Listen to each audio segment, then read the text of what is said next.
Yang bunuh diri kan ada juga yang dari pesantren atau mayoritas pengikutnya dari pesantren. Kalian punya basic tentang apa? Tentang masalah jihad. Ketika punya basic masalah jihad ini tinggal diarahkan. Itu. Jadi basic secara jihad yang dari Al-Quran sama Sunnah itu tinggal dipoles, dibelokkan. Karena apa? Setiap nanti ada komentar, terus itu misalkan, oh ini karena kedoliman polisi, sehingga ada teroris seperti ini. Itu teroris kipas-kipas begini. Karena berarti dibantu oleh media atau oleh komentator itu. Kalau namanya teroris itu bisa berpenampilan secara zahir atau fisik itu ganti-ganti. Mungkin hari ini bisa berjenggot, besok jenggotnya dicukur. Atau mungkin hari ini pakaian ala muslim, besok pakaian ala non-muslim atau ala barat, bisa saja. Yang membedakan, yang signifikan adalah ketidaksukaan mereka terhadap penguasa atau pemerintah yang tidak memberlakukan syariat Islam secara menyeluruh. Jadi ada paham universal seperti itu? Iya. Yang secara general, secara umum? Secara umum. Itu. Kemudian yang kedua yaitu pemikiran. Pemikirannya, pemahamannya adalah tentang jihad dalam arti perang. Itu yang tidak bisa disembunyikan dari ciri yang signifikan pada teroris. Kalau seperti saya ini memahamkan orang itu cukup hanya 2 jam saja. 2 jam Anda bisa mampu memprovokasi untuk bergabung dengan Anda? Memprovokasi sampai siap bunuh diri. 2 jam? Ya. Apa yang Anda katakan? Yang saya katakan adalah jihad. Yaitu syariat jihad atau perintah Allah dalam bentuk jihad dalam artian perang, keutamaannya jihad, kemudian hasil atau apa istilahnya kesudahan daripada jihad itu sendiri yaitu mati syahid. Gitu, ada ceramah-ceramah yang membakar, yang dengan mudah mengkafir-kafirkan orang. Sangat potensi dan menurut saya harus ada hukum yang harus ada hukum yang menjerat itu. Karena apa? Seteroris apapun atau sekuat apapun orang itu mesti takut dengan hukum. Contohnya misalkan saya sekarang, saya ceramah misalkan, oh orang-orang kafir, ayo kita bunuh. Nggak ada hukum. Saya enak saja. Nah yang mendengarkan pun seneng. Karena nggak ada hukum, ayo kita ngikuti ceramahnya Ustadz ini begitu. Kan ini berbahaya lah jelas. Cuplikan wawancara saya dengan Ali Imron, terpidana seumur hidup kasus bom Bali. Dalam wawancara itu, Ali Imron mengungkapkan betapa mudahnya seseorang terpapar paham radikal hingga bisa melakukan aksi teror. Ada panggilan teroris itu kan ketika ada aksi. Saya akui ataupun saya tidak akui, saya adalah terlibat aksi teror, yang berarti saya teroris. Nah, terus yang mendasari apa sebetulnya sehingga kami atau saya pribadi terlibat jadi teroris? Pertama yang mendasari adalah salah satu syariat dalam Islam yaitu jihad fi sabilillah. Jadi kenapa saya sampai akhirnya pergi ke Afghanistan, ikut belajar militer di sana, kemudian sampai bertahun-tahun, itu dasar utamanya adalah dasar jihad. Kita baru mendapatkan sebuah rilis survei. Survei itu menunjukkan bahwa sekitar 9% atau di bawah 10% orang yang simpatik atau mendukung ISIS. Selebihnya artinya di atas 90% tidak mendukung ISIS atau teguh pada NKRI dan setia pada Pancasila. Angka di bawah 10% yang simpatik atau mendukung ISIS ini menurut Anda angka yang kecil dan tidak perlu dicemaskan atau sesungguhnya justru memiliki potensi kerisauan yang luar biasa untuk Anda? Persentase itu tidak penting. Teroris atau orang yang punya pemahaman terorisme itu sedikit atau banyak, itu mereka tetap akan terus melakukan gerakan dan menyebarkan pemahamannya. Anda sepakat nggak radikal dulu, teroris kemudian? Kalau istilah radikal, kemudian ekstremis, ekstrim, kemudian teroris itu tidak jauh beda. Hanya teroris ketika dia ini terlibat melakukan aksi radikal itu. Nah, kalau yang marak di Indonesia yang juga saya terlibat di situ adalah aksi pengeboman di situ. Jadi sebetulnya tidak berbeda jauh. Makanya ketika ada yang masih meragukan bahwa tidak ada teroris, pemboman yang ada di Indonesia atau di beberapa daerah di Indonesia merupakan rekayasa, apakah ini sesungguhnya semakin melanggengkan upaya-upaya dan tinggalan terorisme atau bagaimana? Kalau buat teroris itu adalah ruang, itu adalah angin, itu adalah kesempatan buat mereka dan menggembirakan mereka. Karena apa? Setiap nanti ada komentar terus itu misalkan, oh ini karena kedoliman polisi sehingga ada teroris seperti ini. Itu teroris kipas-kipas begini. Karena berarti dibantu oleh media atau oleh komentator itu. Tapi kalau buat saya pribadi yang ingin deradikalisasi, ingin teror ini berhenti, ingin mencegah teror, ingin menanggulangi teror, saya kecewa. Ketika masyarakat itu tidak tahu faktanya tentang terorisme atau teroris, itu sulit sekali kami ajak bersama-sama atau kita ajak bersama-sama untuk deradikalisasi. Wong faktanya saya nggak tahu, apalagi bagaimana bisa diajak untuk menanggulangi dan mencegah terorisme. Anda juga termasuk kecewa nggak kalau ada pernyataan elit politik yang mengatakan tidak ada radikalisme di Indonesia? Kecewa. Karena apa? Menanggulangi dan mencegah terorisme itu harus semua lapisan masyarakat terlibat. Itu. Tidak hanya saya sebagai mantan teroris yang tobat, tidak. Tidak cukup banyak organisasi kemasyarakatan seperti Muhammadiyah sama NU, tidak cukup. Semuanya harus terlibat. Bisakah kita memiliki satu kesamaan identifikasi ketika seorang ini sudah memiliki paham radikalisme dan kemudian bisa memiliki potensi bergabung atau ikut dalam kelompok-kelompok teror? Adakah satu identifikasi universal yang bisa kita pegang sebagai identifikasi? Begini, untuk membedakan itu, kalau namanya teroris itu bisa berpenampilan secara zahir atau fisik itu ganti-ganti. Mungkin hari ini bisa berjenggot, besok jenggotnya dicukur.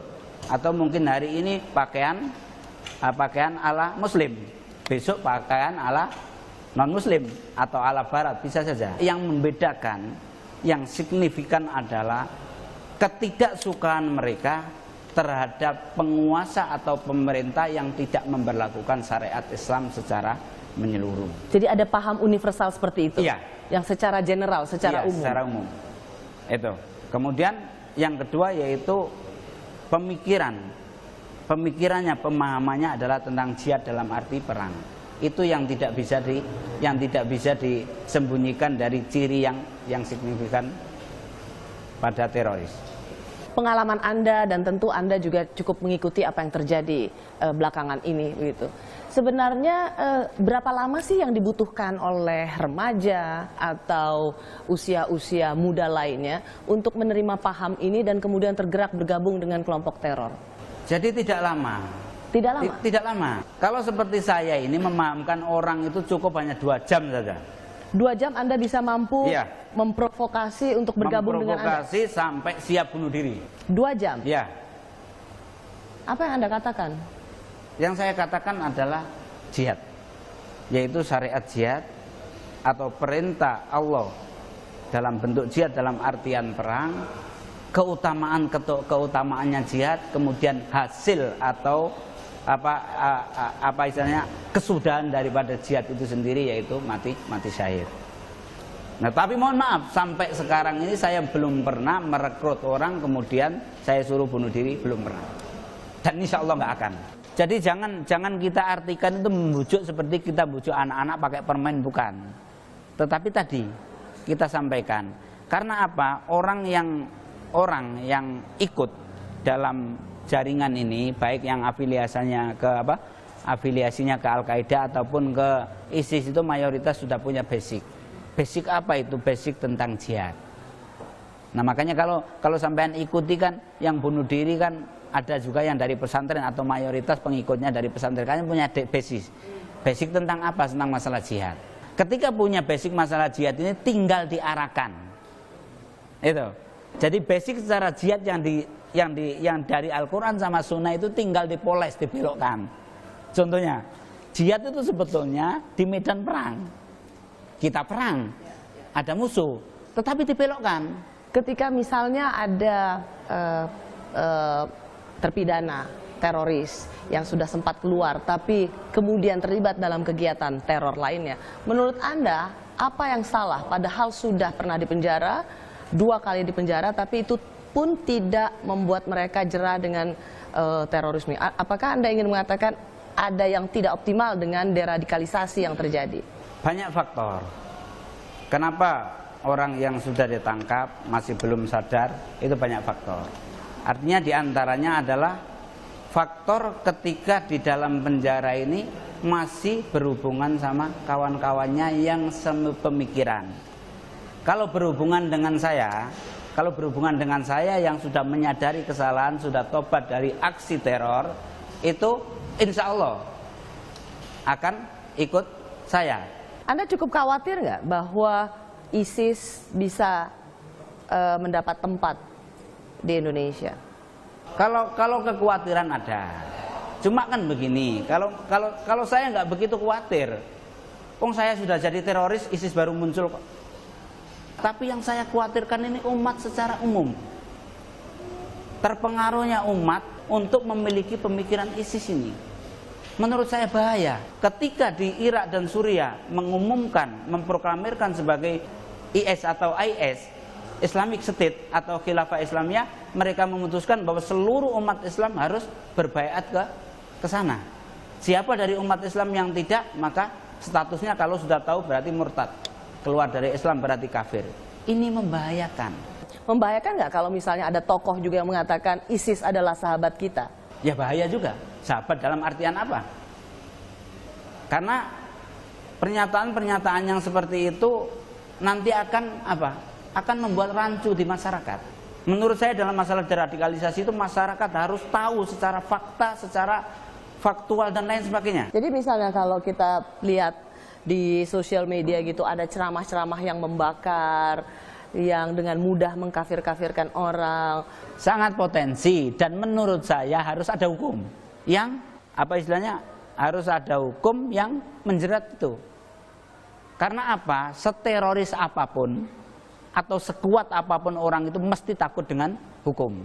Contohnya misalkan saya sekarang, saya ceramah misalkan, orang-orang kafir, ayo kita bunuh, nggak ada hukum. Saya enak saja. Nah yang mendengarkan pun seneng.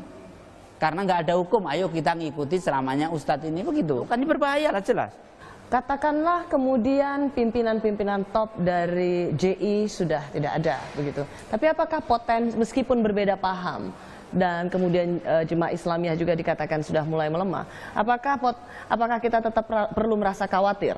Ketika dengar pengeboman atau terjadi pengeboman yang dilakukan oleh kami orang-orang JI itu, masyarakat supaya tahu bahwa itu adalah oknum JI, bukan program JI. Kami, menurut saya dan menurut kami, alumni Afghanistan dan Filipina itu tidak kurang dari 400-an orang. Itu hingga sekarang ini yang terlibat pengeboman baru 10 orang. Yang 390 orang semuanya tidak setuju dengan aksi-aksi seperti itu. Berapa banyak sih sesungguhnya sel-sel yang bisa dibangun sebagai dari kelompok-kelompok yang bisa melakukan teror ini? Indonesia ini paling tidak ada 2 kiblat atau afiliasi. Yang satu afiliasinya ke Al-Qaeda, yang kedua afiliasinya ke ISIS.